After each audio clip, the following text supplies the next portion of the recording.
Hello YouTubers. I'm studying for a PhD at the moment and I'm looking at how different generations communicate with one another through new technology. I became fascinated with Peter's story, the story of Geriatric 1927, and I decided to go and talk to Peter and find out a bit more about why he became drawn to YouTube and what he thinks it is that different ages want to say to one another. So what follows are excerpts from that interview, which I hope you'll find interesting. When I saw YouTube and saw that, whoever you were the person on the screen, then I thought, well, this is a much better idea. For my own case, of course, it's why I called myself Geriatric 1927, and was absolute transparency. Absolute transparency, yes. That whoever was going to talk to me would know that I was an old man. And,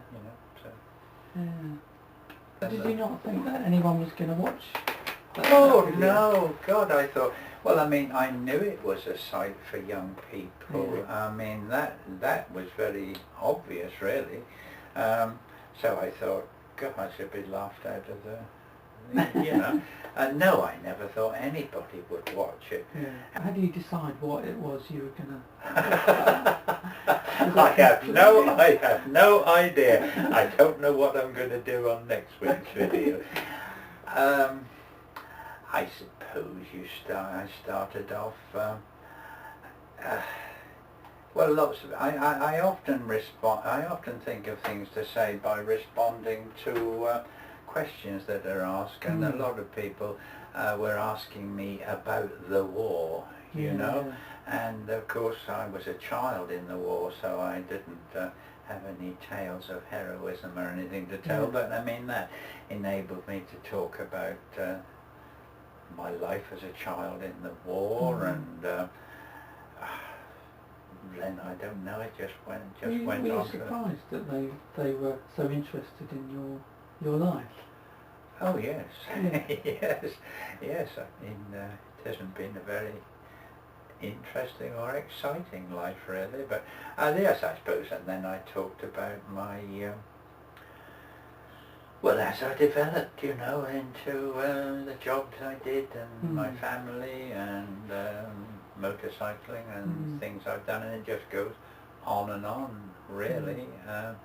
And goodness knows why they're not completely bored by now, but of all the millions of people on YouTube, I think we all form our own little individual communities, as you do in life, really.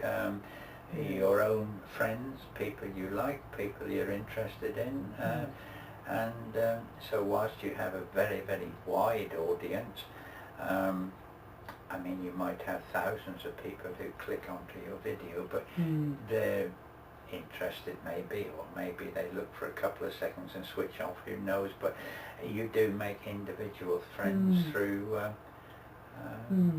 contact in that way. And then of course those people you become particularly attached to, they might invite you to come onto this Skype or Messenger or program that we're now talking through, and then they become even closer friends with whom you have real conversations, and in my case that develops to having people come to visit, so that's how it happens. And that sort of thing has been happening a lot more recently, because people have arranged meetings. There's been a meeting in New York recently, and there's now going to be another one in Los Angeles in September, and that will, and then there was one in London.